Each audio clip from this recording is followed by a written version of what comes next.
сентябре 2024 у нас случились римские каникулы.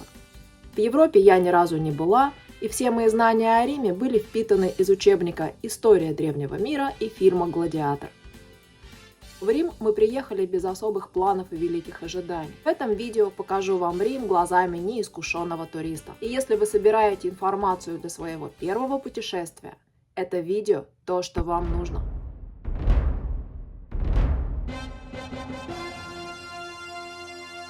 Ну а если вы уже тут бывали, давайте еще раз пройдемся по знакомым местам, а потом вы скажете, что же мы пропустили.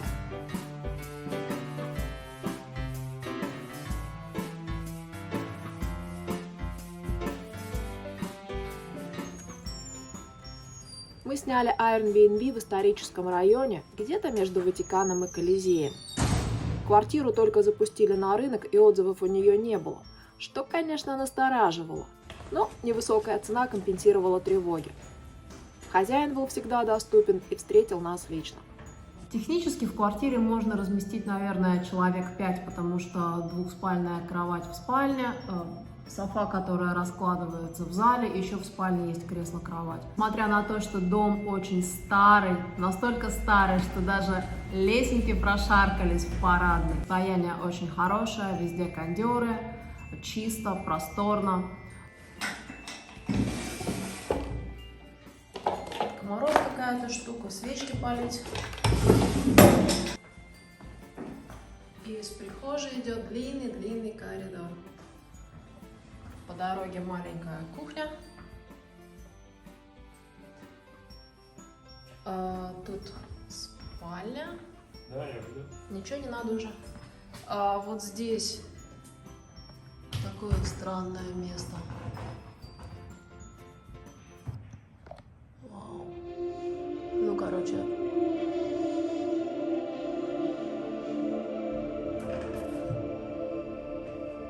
Дальше по дороге в зал. Здесь туалет. Мама.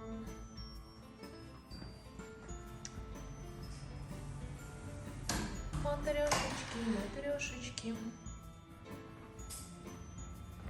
Ну, собственно, и вот огромный зал.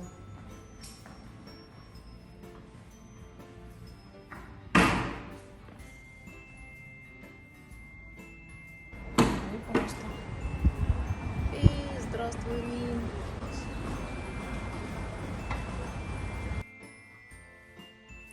Квартирой мы остались очень довольны. Планировка была умереть какая странная, но квартира органично вписывалась в архитектуру Рима. Тут все такое странное. Улицы кривые и узкие, все время куда-то загибаются. И тем не менее рестораны умудряются втиснуть столики вдоль зданий. При этом прохожие буквально шаркают одеждой по сервировке. По таким улицам удобно ездить на маленьких машинках. Это признают все, от полиции до таксистов. А еще надо быть виртуозом парковки. Судя по состоянию бамперов, не все в этом вопросе достигли совершенства. Еще меня удивило количество художников и мастеров на улице. Определенно они добавляют колорит Риму. Город Рафаэля и Микеланджело предрасполагает к творчеству, да и публика восприимчива. Продавать легче.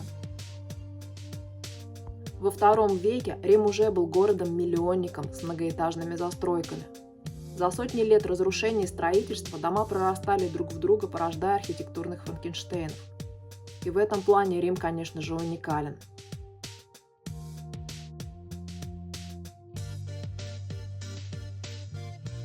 Однако некоторые постройки оказались неподвластны времени.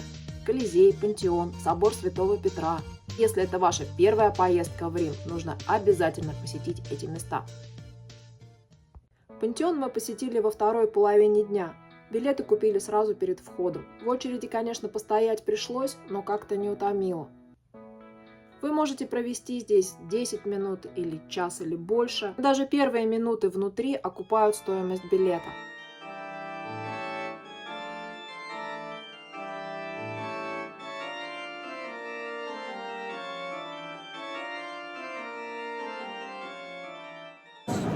кажется, все великое было уже построено в Риме. Это самый большой купол, который построен без опор, без арматур вообще. Господи, все такое большое. В общем, культурной компетенции слегка не хватает, чтобы разобраться в перипетиях религиозных отношений. Изначально пантеон был построен для почитания древнеримских богов. Сейчас здесь есть распятие и всякие прочие символы католичества.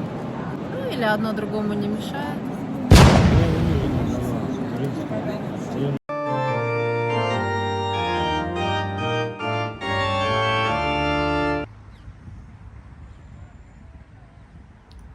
Колизей обязательно надо посетить, чтобы охренеть. Больше там делать особо нечего, но это чувство не оставит вас на протяжении всей экскурсии. Колизей – это такой колосс, который застыл во времени и в пространстве. И хотя бы один раз это точно надо увидеть. Рим стоит, пока стоит Колизей, или как там у классиков. Мы сейчас пришли смотреть Колизей. Билеты онлайн мы купить не успели, они кончились, поэтому мы пришли ножками в настоящую кассу. Касса открывается в 8:30, через 2 минуты. Мы первые в очереди. Редкий случай. Мы взяли билеты на ближайшее доступное время, на 11 часов. И по билетам мы могли осмотреть Колизей и форум.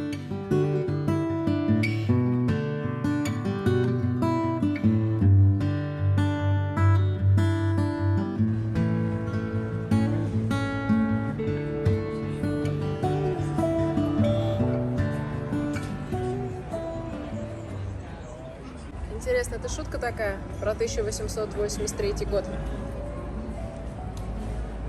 Вот это я понимаю. Раньше приходили со специальным инструментом, чтобы надпись оставить. Мельчает народ. Маркерами рисует. Скучно, да? Потребность рисовать на стенах, она неискореняемая. А сейчас за это штраф. Какой, Артем? 15 тысяч евро. Нижний уровень под ареной сейчас открыт для посещения, и можно увидеть, как все было устроено. Здесь находились подъемные механизмы, с помощью которых хищников и декораций поднимали прямо на сцену.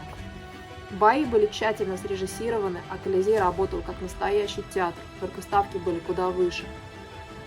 Забавно, что представления уже давно не показывают, а зрители все ходят и ходят. Мечта любого театра. Покупая билеты в Колизей, а вы еще покупаете билеты на форум. Форум был центром политической и общественной жизни Древнего Рима. Ну, нет, я, конечно, знала и про Римский Сенат, и про публичные выступления, и про триумфальные процессии императоров. Но то, что у всех этих событий есть вполне определенная локация, как-то у меня в голове не складывалось. Ну вот, заполнила еще один пробел в образовании.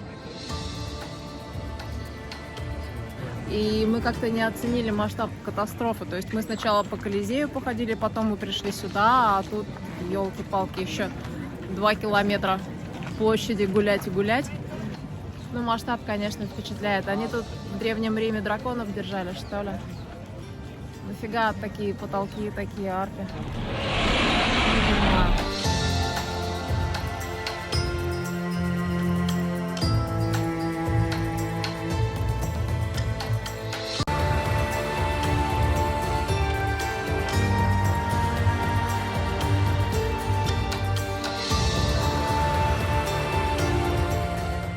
Странное место. Здесь была площадь за несколько веков до нашей эры, потом здесь были дворцы начала нашей эры, а потом церкви и такая концентрация разных исторических объектов. Мозг не обрабатывает такое количество информации. Одни впечатления. А здесь в 1 веке нашей эры уже реконструировали то, что было построено в 5 веке до нашей эры. Ну, в общем, в Риме все время или что-то строят, или что-то реконструируют. Да. Вообще Рим оставляет очень странное впечатление. Идешь по центральной улице, большой, красивый, машины ездят, а тут бах, на обочине какие-нибудь античные колонны. Кстати, это как раз то место, где был убит Юлий Цезарь, например. То есть все время спотыкаешься какие-то такие исторические факты, о которых ты читал в учебнике, о которых ты знаешь, а тут они вот раз... как бы на обочине. Всякие древние раскопки на улицах Рима мы видели чаще, чем парки или скверы. Парки, конечно, тоже есть. В один такой мы даже загуляли. Но и он оказался не просто парк, а целый музей под открытым небом с галереями, скульптурами и историей, уходящей в 17 век.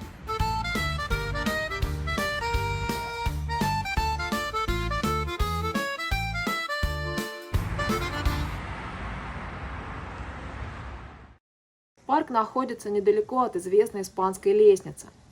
Гламурная локация, где устраивают показы мод и фотосессий. Но меня озадачил другой факт. Лестница испанская, находится в столице Италии, а украшена французскими лилиями.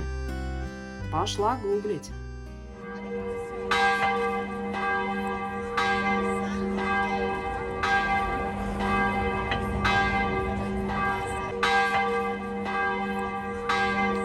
К испанским ступеням ведет одна из старейших и известнейших улиц Рима – Виа Кондотти. В 18-19 веках тут тусил культурный бомонд, а сегодня улица известна как центр высокой моды, где находятся бутики ведущих мировых брендов. Когда мы тут гуляли, было рано и все было закрыто, так что придется вам приехать лично, чтобы пройтись по магазину. Из-за джетлага мы просыпались очень рано и выходили в город часов 8 или 9, еще до того, как Рим переполнялся туристами. И это оказался очень полезный лайфхак. Большую часть туристов завозят на круизах. К 11-12 часам группы добираются до локаций и наводняют город. Так мы пришли в Ватикан в 8 утра и без очереди оказались на площади. Чтобы попасть в собор Святого Петра, пришлось постоять минут 30. Идентификация личности. Григорий Просветитель. 3 век. Жил в Ереване. Ага, вот такой. Сверяем.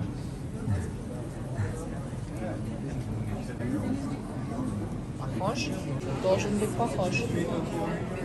Чтобы подняться на купол, можно было заплатить 10 евро и поехать на лифте и стоять еще в очереди 20 минут. Пошли по лестнице. Ну, зато... Все пройдут, слушай, должны информацию про геморрой Узко. И все пройдут. Еще и стены наклоняются. Еще и уже становятся.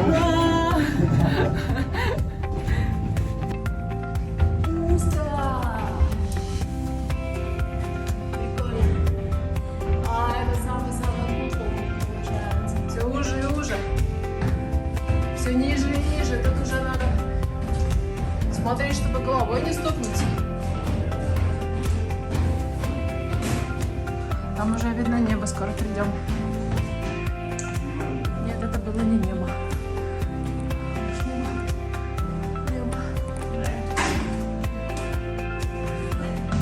Там еще не все? А это зачем?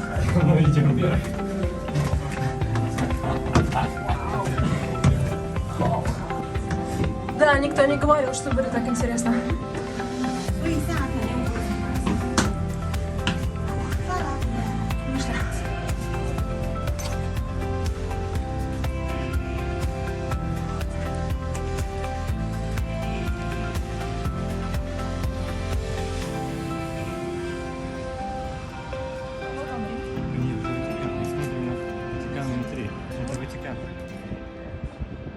Садик с водопадом.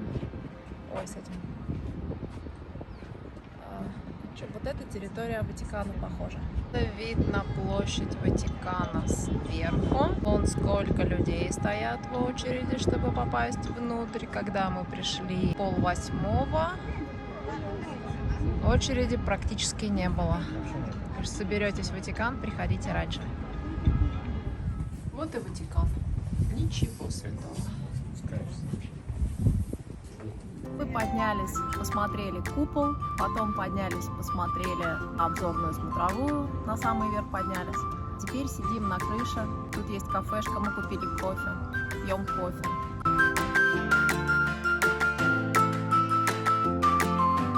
Говорю мужу: сними меня, как я буду по лестнице спускаться. Муж: поехали!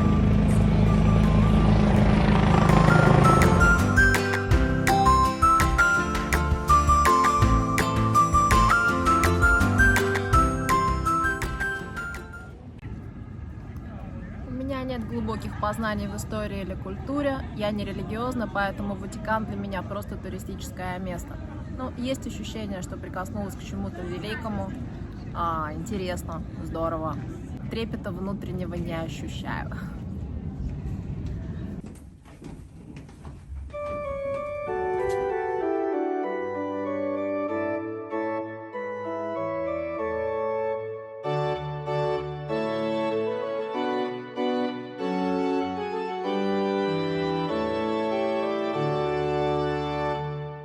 Здесь можно исповедаться, помолиться, и сервис доступен на разных языках. А раньше можно было купить индульгенцию, но мы решили на индульгенции сэкономить. На посещение собора Святого Петра у нас ушло 3 часа.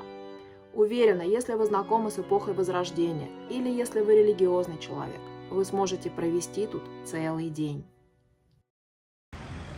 Мы с вами прошлись по достопримечательностям, но я вам ничего не рассказала про еду.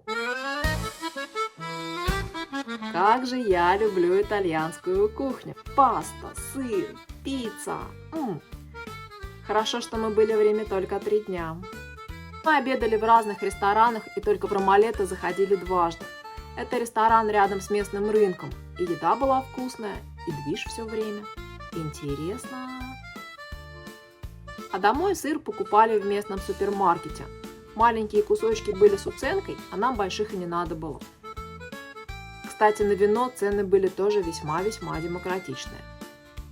После вина самый популярный напиток, пожалуй, сприц-аперол. Ну а лучший подарок из Италии – лимончелло, местный лимонный ликер. Убийственно кислый и такой же сладкий.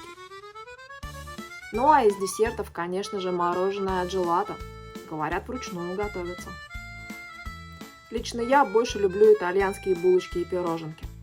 Забавно, что в кондитерской напротив нашего дома не было кофе, зато было вино. Думаете, мы расстроились? Надеюсь, что у вас сложилось представление о Риме, и это видео поможет сделать вашу поездку более интересной и содержательной. Ну а если вы тут уже были, поделитесь своими впечатлениями, очень интересно узнать. И, пожалуйста, ставьте лайки. Вам не сложно, а мне праздник. До новых путешествий!